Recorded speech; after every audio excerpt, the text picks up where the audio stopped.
네, 안녕하세요. 오늘 여러분들과 함께 사회적 리터러시 4차 혁명 시대의 더불어 살기를 함께하게 될 호남대학교의 손동기라고 합니다. 오늘 제가 여러분들하고 해야 될 얘기가 앞으로 우리가 맞이해야 될 사회, 그리고 현재 우리가 지금 살아가고 있는 사회에 대해서 이야기를 해보려고 합니다. 여러분들이 제가 강의명을 말했을 때 4차 산업혁명이라든지 더불어 살기라든지 이런 말은 많이 들어보셨을 겁니다.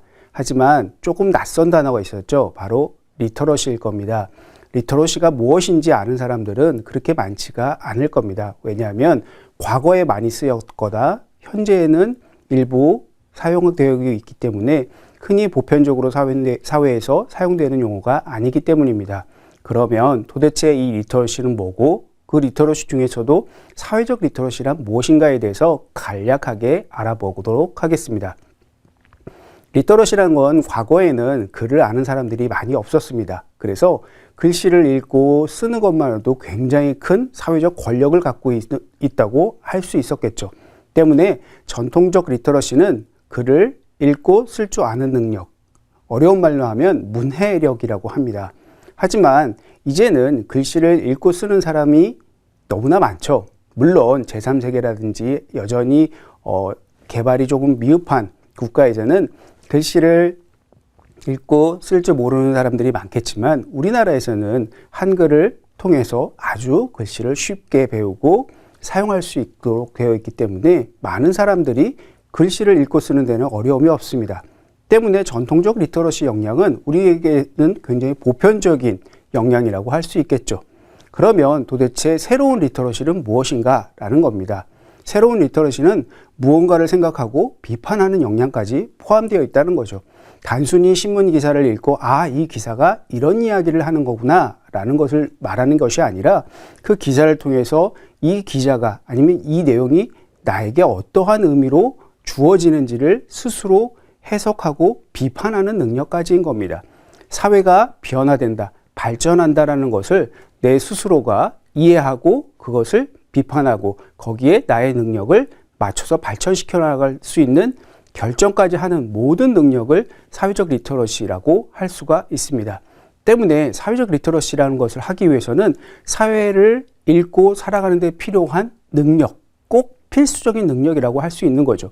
사회는 변화하는데 나는 변화하지 않는다라고 하면 얼마나 그 사람이 사회를 살아가는 데 있어서 어려움이 많겠습니까? 때문에 이러한 사회를 읽고 살아가기 위해서 우리가 필요한 것은 의사소통을 하고 의견과 생각을 말하고 다른 사람의 생각과 의견을 듣고 공감하고 또는 동의할 수 있는 능력이라는 겁니다. 그러면 누군가와 소통하고 대화하기 위해서는 꼭 무엇이 필요할까요? 여러분들도 그렇죠. 아주 어린아이와 대화하거나 아니면 나이가 훨씬 차이가 나는 사람과 대화하면 굉장히 대화가 어려움이 있을 겁니다. 왜 그럴까요? 그 어려운 것은 그들이 갖고 있는 지식, 기본적인 생각과 내가 갖고 있는 기본 지식과 생각이 굉장히 다르기 때문입니다. 그래서 사회적 리터러시라는 것은 나의 생각과 의견을 만들기 위해서 꼭 필요한 기초 지식인 겁니다. 내가 이 사회를 살아가는 데 있어서 절대적으로 알아야 될 지식들인 거죠. 여러분들이 나이가 차이가 나는 사람들과 대화했을 때 어려움을 느끼는 것은 이 기본 지식의 양과 스펙트럼, 넓이가 다르기 때문인 겁니다. 때문에 내가 어떠한 사회를 살아가고 해서 꼭 필요한 것은 바로 이 사회에 대한 기본 지식인 거죠. 흔히 다른 얘기로 하면 사회적 규범이나 문화에 대한 이해라는 겁니다. 한국 사회에 와서 외국인들이 적응하기에 굉장히 어려움이 많이 있을 수 있습니다. 왜 그럴까요? 한국어에는 존댓말이 있는 거죠. 영어에는 존댓말이 없습니다. Hey you 끝입니다. 하지만 우리는 선생님, 여기요, 저기요, 여보세요 등등등등 그 상황과 대상에 맞춰서 부르는 호칭조차도 굉장히 다양한 거죠. 이러한 것은 단순히 글씨를 읽고 쓴다는 것만으로 사용할 수 있는 것이 아닌 겁니다. 그 상황과 그 대상을 문화적으로 알고 있어야 되고 거기에 맞춰서 사용할 수 있는 능력까지 있어야 된다는 거죠. 또 다른 예를 들면 한국에서는 나이가 갖고 있는 문화가 굉장히 강하다는 겁니다. 상황이 불리해지면 우리나라 사람들 흔히 하는 얘기가 뭐예요? 너 몇 살이야? 이거인 거죠. 그 얘기는 나이가 나에게 무기가 된다는 걸 알고 있다는 겁니다. 그런데 내가 만약에 그런 문화를 전혀 모르고 있다면 내가 몇 살인 게 뭐가 중요해? 이렇게 얘기를 해버리는 겁니다. 그 순간 어떻게 돼요? 대화와 공감은커녕 싸움으로 번지는 거죠.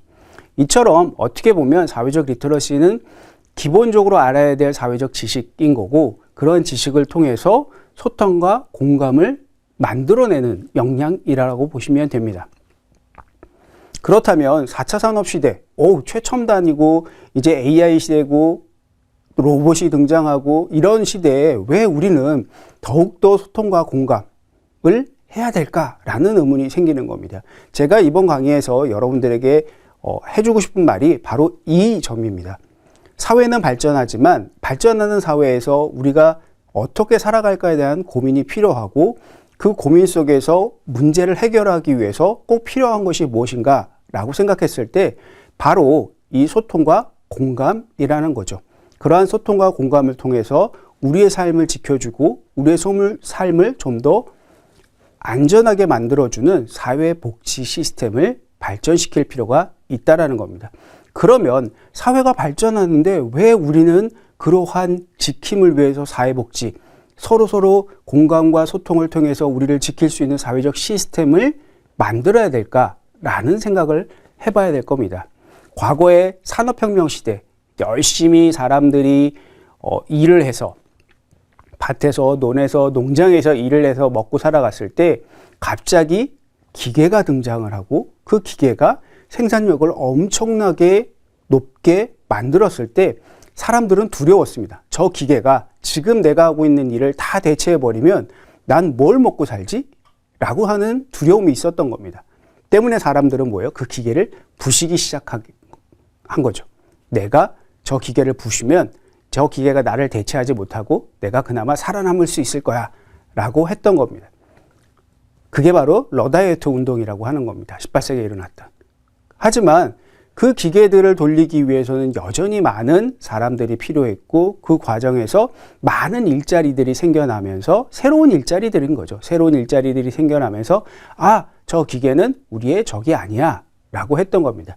그러한 사회적 발전들이 되는 가운데에서도 기본적으로 인간의 능력과 역량을 대체할 수 있는 시스템까지는 현재 없었던 거죠.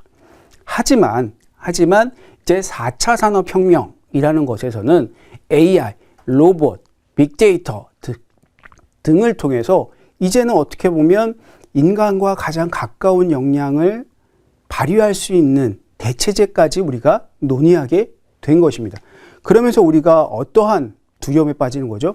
예전에 18세기에 했던 두려움을 지금 다시 하기 시작을 하는 겁니다. 지금 내가 갖고 있는 이 많은 혜택을 받고 있는, 노동을 통해서 혜택을 받고 있는데 이 일자리가 없어지면 어떡하지? 라고 해버린 거죠. 4차 산업혁명. 굉장히 많은 이야기를 들어보셨을 겁니다. 로봇이, AI가 생산을 대체한다. 정말 멋진 말이죠. 왜? 위험한 곳에 인간이 가지 않아도 되고 그 힘든 일을 인간이 하지 않아도 된다는 겁니다. 자동적으로 생산한다는 거죠. 그러면 얼마나 많은, 인간이 이기지 않기 때문에 24시간 365일 생산을 할 수 있다는 겁니다. 굉장히 막대한 양을 생산할 수 있는 거죠. 그 과정에서 어떻게 해요? 아주 기계를 점검하고 확인할 수 있는 극소수만이 필요할 뿐이지 많은 사람들이 필요하지 않다는 겁니다. 그렇게 되면서 인간은 어떻게 돼요? 소외되고 있는 거죠.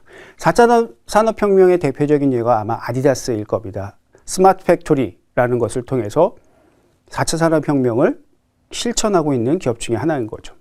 그런데 이런 스마트 팩토리의 장점은 무엇이냐라고 보면 신발을 만든다는 것, 의류를 만든다는 것. 우리나라도 60, 70년대에 굉장히 많은 해외 주요 브랜드들이 신발도 만들고 의류를 만들었습니다. 왜? 가격이 싸니까. 인건비가 싸니까. 그런데 지금은 우리나라도 선진국 반열에 들면서 인건비가 비싸기 때문에 그런 공장들을 한국에 만들지 않죠. 우리나라 제품조차도 해외에서 만들어서 그것을 수출합니다. 때문에 뭐예요? 해외에 만들기 때문에 유통 과정이 복잡해지고 그것들을 만들어서 이동시켰을 때 팔리지 않으면 다시 재고를 하고 쌓아두고 이런 데 들어가는 비용이 굉장히 많이 발생한다는 겁니다. 우리가 흔히 생각하는 공장에서 만들면 다 팔리겠지 생각을 하겠지만 그렇지 않다라는 거죠. 뭔가를 생산을 하고 유통을 하고 소비자에게 전달하는 과정까지가 굉장히 복잡하고 그 복잡한 과정 하나하나가 모두 다 비용이다라는 겁니다. 때문에 상품이 그 비용에 따라서 가격이 점차 상승하는 거죠. 하지만 스마트 팩토리를 통해서는 그러한 모든 것이 필요가 없다라는 겁니다. 왜? 기본적으로 생산에 들어가는 인건비를 고려할 필요가 없기 때문에 어디서든지 공장을 만들 수 있다라는 거죠. 그래서 이제는 인건비가 비싸서 만들지 못했던 공장을 독일에 만들 수 있다라는 겁니다. 독일의 공장을 만들어서 생산을 하기 때문에 동남아시아나 예전에 한국에서 만들어서 다시 갖고 왔던 그 유통비용이 없어지는 거죠. 또 하나의 스마트 팩토리는 인간이 관여하지 않기 때문에 언제든지 만들 수 있다는 겁니다. 그리고 생산 과정의 다양성을 추구할 수 있다는 거죠. 신발을 만듭니다. 우리가 어떠한 상품을 사기 위해서 인터넷에서 클릭해서 주문하면 그 주문은 어떻게 들어가요? 이미 만들어져 있는 상품을 찾아서 배달하는 게 아니라 이제는 스마트 팩토리에서는 주문하는 순간 스마트 팩토리 공장에 그 주문서가 들어가고 생산을 시작하는 거죠. 기계가 생산하고 포장하고 나오면 그때부터 배달이 시작이 되는 겁니다. 이것처럼 이제 뭐예요? 주문과 생산이 동시에 이루어질 수 있는 시대이기 때문에 재고가 생기지 않는다는 겁니다. 때문에 거기에 들어가는 비용조차도 이 상품의 가격을 낮출 수 있기 때문에 굉장히 저가의 상품을 우리는 구입할 수 있다는 겁니다. 지금까지 얘기 들으면 굉장히 좋죠. 유통에 들어가는 비용도 줄고 그 다음에 재고를 관리하는 비용도 줄고 생산에 들어가는 인건비 비용도 줄고 우와 이렇게 되면 얼마나 질 좋고 뛰어난 상품들을 싸게 우리가 살 수 있을까라고 생각을 해보는 겁니다. 그런데 이렇게 좋은 이야기들만 할 수 있죠. 근데 지금 과정에서 제가 하지 않았던 이야기 있습니다. 여러분들 깨달으셨나요? 바로 인간입니다. 우리가 이 삶의 생산 과정에서 제외됐다라는 거죠. 그래서 4차 산업혁명이 왔을 때 우리가 가장 두려워하는 건 무엇일까요? 일자리가 사라진다는 겁니다. 우리는 노동을 통해서 살아가는 겁니다. 물론 굉장히 많은 자산가들이면 노동을 필요로 하지 않겠지만 대부분의 사람들은 하루하루 열심히 일해서 그 노동을 통한 보람도 찾고 그것을 통해서 임금도 받아서 살아가는 거죠. 그런데 그 일자리가 살아간다라고 했을 때 우리는 어떻게 살아갈 수 있을까요? 때문에 굉장히 두려운 거죠. 아, 나는 이제 일을 할 수 없구나. 그럼 뭘 해먹고 살지? 라고 했을 때 찾아오는 두려움이 있는 겁니다. 때문에 사람들은 4차 산업하면 이제는 운전도 택시도 버스도 기계가 대신하고 무언가를 생산할 때도 이제는 3D 프린팅을 통해서 만들어버리기 때문에 장인이 필요하지 않은 시대, 일자리를 가장 두려워하는 시대로 맞이하게 된 거죠. 4차 산업혁명이 불러올 어떻게 보면 굉장히 획기적인 우리에게 생산 과정에 있어서는 아주 혁명적인 일이겠지만 그 과정에서 없어질 보통의 일들에 대해서 우리는 두려워하고 있는 겁니다. 그래서 4차 산업혁명이 사회에 미치는 영향이다라는 이러한 통계조사를 봤을 때 대부분 위에 좋게 표시되는 것들 2017년도, 18년도 거 자료이긴 하지만 보시면 생활의 편리성, 편리한 교통환경, 그 다음에 노동에 우리가 많이 들어가지 않기 때문에 여가 시간의 증가, 또 위험성도 줄고 그런 생산 과정에 힘든 노동을 하지 않기 때문에 수명도 연장되고 질병 걱정도 해방되고 또 하나는 그러한 노동을 집약적으로 하기 때문에 환경오염도 감소하고 노동으로부터 자유되고 이것만 들으면 굉장히 4차 산업혁명이 빨리 왔으면 좋겠다라고 우리는 생각이 들 겁니다. 그런데 이 이면에는 어떤 일이 발생하느냐? 일자리 감소, 인간가치 하락 가장 큰 것들인 거죠. 그 밑에 보면 인간관계, 소통의 단절, 빈부격차의 심화 이것들이 어떻게 보면 우리가 4차 산업을 마냥 즐겁게 받아들일 수 없는 가장 큰 이유일 겁니다.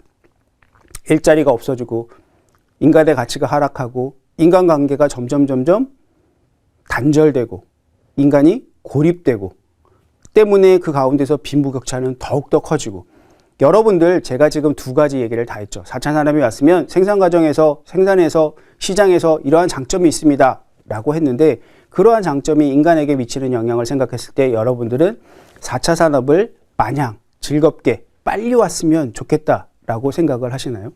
이처럼 사회적 리터러시는 이 두 가지 면을 다 보여주는 그리고 그런 것들을 다 알고 있는 기본 지식으로 하는 것을 이 사회적 리터러시라고 합니다. 사회적 리터러시는 단순히 한 면만, 하나의 지식만을 전달하고 알아가는 것이 아니라 어떠한 사회적 현상에 대해서 굉장히 다양한 면을 알아가고 감춰진 면을 파악하고 그 가운데에서 내가 어떠한 선택을 할 건지를 결정하게 되는 것이 바로 4차 사회적 리터러시인 거죠. 때문에 4차 산업혁명이 가리고 있는 어떠한 이면의 것들을 우리는 파악하고 그 파악한 것을 통해서 진실을 찾고 그것들을 통해서 서로가 교감하고 공감하고 소통하는 것이 굉장히 중요하다는 겁니다. 그랬을 때 4차 산업혁명이라는 것이 왔을 때 우리가 생각하는 우려를 불식시킬 수 있다는 거죠. 때문에 4차 산업혁명을 어떻게 볼 것인가 라고 봤을 때 4차 산업혁명은 결국에는 경제적 이익이 굉장히 크다라는 겁니다. 절대적으로 경제적 이익이 줄지 않는다는 거죠. 즉 얘기하면 개인은 노동을 잃어버리고 가난해지고 내가 빈곤해질 수 있지만 4차 산업혁명으로 인해서 사회는 굉장히 부유해질 수 있다는 겁니다. 때문에 모든 사람들에게 부를 갖고 오기는 힘들고 아까 얘기했던 그러한 생산에 의해서 많은 생기는 이득을 모든 사람들이 나눠 갖기는 어렵지만 사회 전체적으로는 굉장히 부유해질 수 있다는 거죠. 하지만 이렇게 어떻게 보면 4차 산업이 만들어내는 어마어마한 생산력, 그 다음에 어마어마한 부를 우리가 어떻게 다룰 건지를 고민해 보는 것이 굉장히 중요한 겁니다. 때문에 한 사회를 살아가는, 함께 살아가는 시민들이 어떻게 4차 산업을 이해하고 개입하는가에 따라서 달라질 가능성이 무궁무진하다는 겁니다. 양극화가 발생했어. 어떻게 해결하지? 라고 했을 때 양극화의 문제는 사회적 합의로 해결할 수 있어. 최근에 코로나라든지 빈부격차가 생겼을 때 우리가 기본임금이라든지 코로나에 대한 우리가 사회적 지출을 굉장히 많이 했죠. 어떻게 보면 기존에는 할 수 없었던 일입니다. 왜? 노동을 하지 않았는데 그냥 돈을 준다고? 사람들이 이해할 수 없었죠. 하지만 지금은 당연히 그렇게 줘야 된다라고 생각을 하고 때문에 사회는 그 재원을 마련하기 위해서 많은 세금을 부과하고 그 세금을 통해서 개개인들에게 노동을 하지 않았지만 함께 살아가는 사람들의 삶을 유지하기 위한 노력들을 하고 있는 거죠.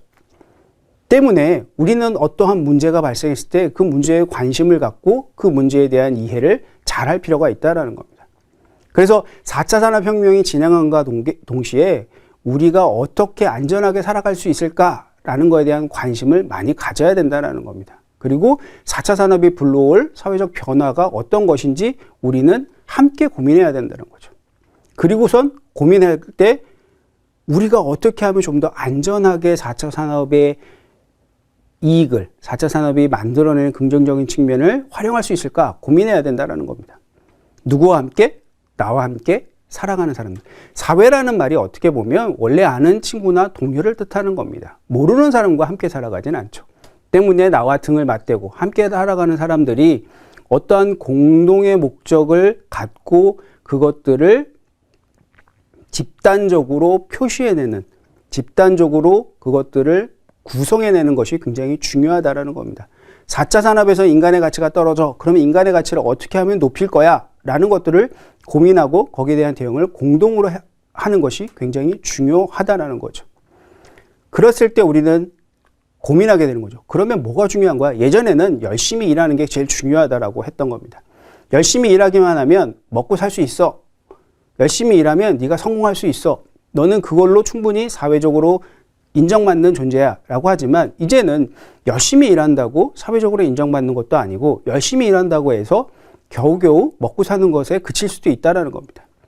때문에 삶의 가치, 특히 이 가치라는 단어를 굉장히 주의해서 볼 필요가 있다는 거죠. 가치는 문맥에 따라서 사회에 따라서 굉장히 달라진다는 겁니다. 인간의 욕망과 활동의 산물이기 때문인 거죠. 지금 제가 들고 있는 이 포인터를 보는 거죠. 이 포인터는 사실 인터넷에서 하면 아무 가치가 그렇게 높지 않은 겁니다. 뭐 2만 원, 3만 원 하는 가치가 있을 수도 있는 거죠. 그런데 이 포인터가 만약에 할아버지, 할머니 때부터 물려오던 아니면 내 아버지가 물려준 유산이다라고 하면 이 포인터의 가치는 달라질 겁니다. 때문에 가치라는 것은 특정한 시대 상황이나 개인의 선호도, 세계관, 인생관 등에 따라서 차등적인 서열이 존재한다는 거죠. 때문에 삶의 가치란 것은 절대적 가치가 아닌 겁니다. 그래서 우리가 이 삶을 어떻게 인식하고 어떻게 만들 건지를 결정하게 되면 삶의 가치는 무궁무진하게 달라질 수 있다는 거죠. 때문에 우리가 4차 산업 시대에 들어가서 인간의 삶을 어떻게 만들어갈까, 어떤 가치로 인식할까라는 것이 굉장히 중요하다는 겁니다. 4차 산업혁명은 분명히 엄청난 기술 혁신으로 인해서 인간의 삶에 많은 영향력을 끼칠 겁니다. 하지만 지금과 같은 삶의 가치, 노동 중심의 삶의 가치를 척도로 우리의 삶을 영위한다 그러면 인류에서 다시는 찾아볼 수 없을 정도로 심각한 사회적 불평등을 야기할 수도 있습니다. 그런데 아까도 얘기했듯이 4차 산업혁명이 분명히 긍정적인 면도 엄청나게 많습니다. 때문에 우리는 이 4차 산업혁명을 어떻게 활용할 것인지, 우리의 삶의 가치를 어떻게 높일 건지를 결정해야 되는 주체로서 자리매김을 해야 된다는 겁니다. 바로 우리가 이 4차 산업혁명을 활용하는 주체여야 된다는 거죠. 4차 산업혁명에 끌려가는 존재가 아니라 4차 산업혁명을 우리가 이끌어가는 존재여야 된다는 겁니다. 그러기 위해서는 우리가 무엇이 필요하다? 사회를 바로 알아야 되고, 그 사회를 바로 한 이후에 나와 함께 살아가는 동료들과 소통하고 공감하고 그 속에서 우리가 그 변화를 함께 대응하는 것이 중요하다라는 겁니다. 이럴 때 필요한 것이 바로 사회적 리터러시 역량이라는 겁니다. 그래서 예전에는 사회적 리터러시라는 개념보다는 리터러시, 글씨를 읽는 것만으로도 그 사회의 변화를 알고 사회를 살아가는 데서 중요한 역량이었지만, 이제는 사회를 알고 아는 것에 그치는 것이 아니라 내가 알고 있는 것을 다른 이와 함께 살아가고 있는 다른 이와 소통하고 공감하는 것이 굉장히 중요하다라는 겁니다. 이렇게 우리가 어떠한 사회 변화를 인식하고 다른 사람과 공감했을 때 어떤 사회 변화나 위기가 와도 우리는 그것을 잘 극복하고 우리의 삶의 가치를 지킬 수 있게 되는 겁니다. 자, 여기까지 제가 여러분들과 하게 될 수업 내용입니다. 조금은 어렵고 조금은 먼 이야기일 수도 있지만, 가장 제가 여러분들에게 하고 싶었던 이야기는 사회를 바라보는 것은 굉장히 다양한 측면에서 가능하다는 겁니다. 때문에 어떠한 한 일면만 보고 무엇을 파악하는 것에 그치는 것이 아니라 다양하게 사회를 바라보려고 노력을 하고, 또 하나는 내가 알고 있는 것, 내가 바라본 사회를 나만 알고 있는 것이 아니라 다른 사람과 내 주변의 친구들과 이야기하고 공감하고 소통하는 것이 굉장히 중요하다는 겁니다. 그렇게 우리가 살아갈 때 사회의 어떤 변화나 위기에도 잘 극복하고 대응할 수 있다는 겁니다. 자, 긴 시간 강의를 들어주신 여러분께 감사하고 수고 많으셨습니다. 이만 마치겠습니다.